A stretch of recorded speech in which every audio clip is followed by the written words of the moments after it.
Chettinad Cement, perfect concrete choice. 63 years of excellence. Dubai ஏர் ஷோவில் இந்தியாவின் தேஜஸ் போர் விமானம் தரையில் விழுந்து விபத்து. வானில் சாகசங்களை நிகழ்த்திக் கொண்டிருந்த விமானம் திடீரென விழுந்து நொறுங்கி தீப்பிடித்து எரிந்தது. துபாய் ஏர் ஷோவில் விபத்துக்குள்ளான தேஜஸ் போர் விமானத்தை இயக்கிய பைலட் சம்பவ இடத்திலேயே உயிரிழப்பு. இந்திய விமானப்படை அதிகாரப்பூர்வமாக அறிவிப்பு. துபாய் ஏர் ஷோவில் தேஜஸ் போர் விமானம் தரையில் விழுந்து நொறுங்கி தீப்பிடித்ததால் வெடித்து சிதறிய பாகங்கள். விமான விபத்திற்கான காரணத்தை கண்டறிய விசாரணைக்குழு அமைக்கப்பட்டுள்ளதாக விமானப்படை அறிவிப்பு. விபத்துக்குள்ளான தேஜஸ் போர் விமானம் மணிக்கு 2000 கிலோமீட்டர் வேகத்தில் பறக்கும் திறன் கொண்டது. உள்நாட்டில் தயாரிக்கப்பட்ட தேஜஸ் விமானம் இரண்டாவது முறையாக விபத்துக்குள்ளானதாக தகவல். G20 மாநாட்டில் பங்கேற்க 3 நாள் பயணமாக தென்னாப்பிரிக்கா சென்றடைந்தார் பிரதமர் நரேந்திர மோடி. ஜோகன்னஸ்பர்க் விமான நிலையத்தில் தென்னாப்பிரிக்க தேசத்தின் பாரம்பரிய முறைப்படி பிரதமருக்கு உற்சாக வரவேற்பு. சட்டமன்றத்தில் நிறைவேற்றப்படும் மசோதாக்களுக்கு ஒப்புதல் வழங்க ஆளுநர்களுக்கு காலக்கெடு விதிக்கப்படும் வரை ஓயப்போவதில்லை. முதலமைச்சர் மு.க. ஸ்டாலின் சூளுரை. குடியரசுத் தலைவரின் கேள்விகளுக்கு உச்சநீதிமன்றம் நேற்றைய தினம் அளித்துள்ளது விளக்கங்கள் மட்டுமே. ஆளுநருக்கு எதிராக தமிழ்நாடு அரசு பெற்ற தீர்ப்பின் மீது எந்த தாக்கத்தையும் ஏற்படுத்தாது என்றும் முதலமைச்சர் மு.க. ஸ்டாலின் திட்டவட்டம். போலி வாக்காளர்கள் பட்டியலில் இடம்பெற்றுவிடக் கூடாது என்பதற்காகவே எஸ்ஐஆரை ஆதரிப்பதாக இபிஎஸ் விளக்கம். தமிழ்நாட்டில் ஆளுங்கட்சியினரின் அழுத்தத்தால் எஸ்ஐஆர் பணிகளை தேர்தல் அலுவலர்கள் முறையாக மேற்கொள்ள முடியவில்லை எனவும் இபிஎஸ் புகார். கோவை மதுரை மெட்ரோ திட்டங்களுக்கு முறையாக அனுமதி கோராத தமிழக அரசு மீதுதான் தவறு. 2011ஆம் ஆண்டு மக்கள் தொகை கணக்கெடுப்பின்படி அனுமதி கோரியுள்ளனர் எனவும் இபிஎஸ் விமர்சனம். எஸ்ஐஆர் பணிகளை தடுப்பதன் மூலம் ஊடுருவல்காரர்களை பாதுகாக்க சில அரசியல் கட்சிகள் முயற்சிப்பதாக உள்துறை அமைச்சர் அமித் ஷா கண்டனம்.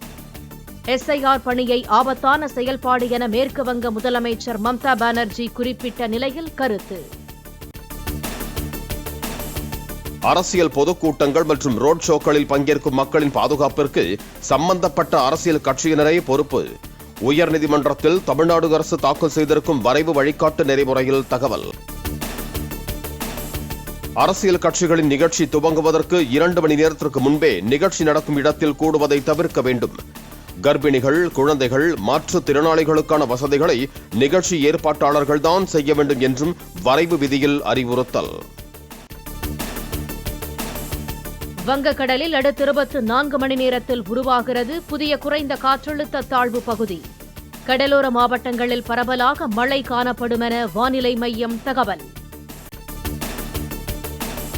கன்னியாகுமரி, திருநெல்வேலி, தூத்துக்குடி, தென்காசி மாவட்டங்களில் நாளை கனமழை பெய்யக்கூடும்.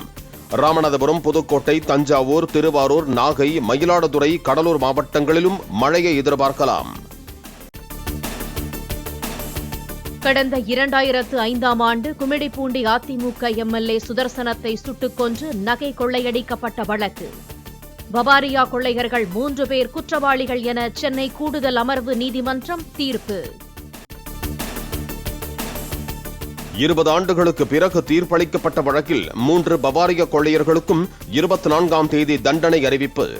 அதிமுக எம்எல்ஏ கொலை கொள்ளை வழக்கில் சிக்கிய ஜெயில்தார் சிங் மீதான தீர்ப்பும் அன்றைய தினம் அறிவிக்கப்படும் என கூடுதல் நீதிமன்றம் உத்தரவு. கொள்ளையடிக்க வந்து தந்தையை சுட்டுக் கொன்ற பவாரியா கொள்ளையர்களுக்கு உச்சபட்ச தண்டனை வழங்க வேண்டும். சம்பவத்தின் போது நடந்தவற்றை தழுதழுக்க பதைபதைப்புடன் விவரித்த அதிமுக எம்எல்ஏ சுதர்சனத்தின் மகன் விஜயகுமார் கோரிக்கை.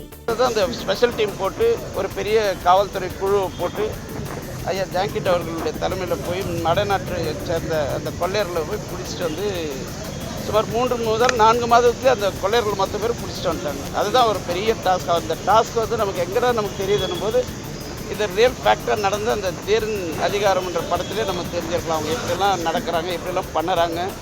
அதுக்கு நம்ம காவல்துறை எப்படிலாம் போய் அந்த இடத்துல எவ்வளோ கடுமையான பனி, வெயில், பனிக்காலத்தில் வந்து 0 - டிகிரியில் இருந்தாலும் அந்த பவாரிய கொள்ளையர்களை கைரேகைகளை வைத்து கண்டுபிடித்தது எப்படி? ஐஜியாக இருந்து தனிப்படைக்கு தலைமை தாங்கி பவாரியா கொள்ளையர்களை பிடித்த ஓய்வு பெற்ற டிஜிபி ஜாங்கிட் பேட்டி. ஃபர்ஸ்ட் க்ளூ அங்கே சீனில் இருக்கும்போது சில பொருள் கிடைத்தது. அந்த பொருள் பார்த்தா அதெல்லாம் இங்கே தமிழ்நாடு கிரிமினல்ஸ் கிடையாது, நார்த் இந்தியன். அங்கேருந்து அப்படி நார்த் இந்தியா போகிறோம். நார்த் இந்தியா மீன்ஸ் அங்கே திருவள்ளூர்லேருந்து ஜம்மு காஷ்மீர் வரைக்கும் நார்த் இந்தியா, பெரிய நார்த் இந்தியா. அது நார்த் இந்தியாவில் எந்த ஊர், எந்த கேங்கு அதெல்லாம் ஒன்றும் தெரியாது. ஸோ கஷ்டமான விஷயம். ஆந்திராவில் ட்ரை பண்ணோம், மகாராஷ்டிராவில் பண்ணோம், மத்திய பிரதேஷ், உத்தரப்பிரதேஷ் எல்லாரும் பண்ணிட்டு கடைசியில் அந்த அங்கே க்ளூ கிடைச்சது. ஃபிங்கர் பிரிண்ட் டெலி ஆயிடுச்சு. அது ரொம்ப முக்கியமான விஷயம். இசையமைப்பாளர் இளையராஜாவின் புகைப்படத்தை சமூக வலைதளங்களில் வணிக ரீதியிலான நோக்கில் பயன்படுத்த இடைக்கால தடை. தனது புகைப்படத்தை பயன்படுத்தி வருமானம் பார்ப்பதாக சமூக வலைதளங்களுக்கு எதிராக தாக்கல் செய்த வழக்கில் உயர்நீதிமன்றம் உத்தரவு. போச்சம்பள்ளி ஷூ கம்பெனியில் 52 பேருக்கு நடத்தப்பட்ட ஆள் சேர்ப்பு பணிக்காக 1000 கணக்கில் குவிந்த விண்ணப்பதாரர்கள். நிறுவனத்தின் வெளியே வைத்து பயோடேட்டாவை வாங்கிக் கொண்டு அனுப்பி வைத்த ஊழியர்கள். சமஸ்கிருதத்தை செத்த மொழி என துணை முதலமைச்சர் கூறியது கண்டிக்கத்தக்கது என அண்ணாமலை பேட்டி. உதயநிதிக்கு தமிழ் மட்டுமே தெரியும் எனும் நிலையில் மற்றொரு மொழியை செத்துப்போன மொழி என அவர் எப்படி கூற முடியும் என்றும் கேள்வி. பீகார் மக்கள் ஆண்டுதோறும் ஜன்சுராஜ் கட்சிக்கு 1000 ரூபாய் நன்கொடை அளிக்க பிரசாந்த் கிஷோர் கோரிக்கை. கடந்த 20 ஆண்டுகளில் தான் சம்பாதித்த சொத்துக்களை கட்சிக்கு நன்கொடையாக வழங்கப் போவதாகவும் அறிவிப்பு. விஜய் நடித்த ஜனநாயகன் திரைப்படத்தின் இசை வெளியீட்டு விழா டிசம்பர் 27ஆம் தேதி மலேசியாவில் நடைபெறுகிறது. விஜயின் கடைசி படமாக அறிவிக்கப்பட்டதால் விழாவை பிரம்மாண்டமாக நடத்த படக்குழு முடிவு. Chettinad Cement, perfect concrete choice. 63 years of excellence. Play store மற்றும் ஆப் ஸ்டோரில் இருந்து பாலிமர் செயலியை QR கோடு மூலம் பதிவிறக்கம் செய்யுங்கள். செய்திகளை உடனுக்குடன் பெறுங்கள்.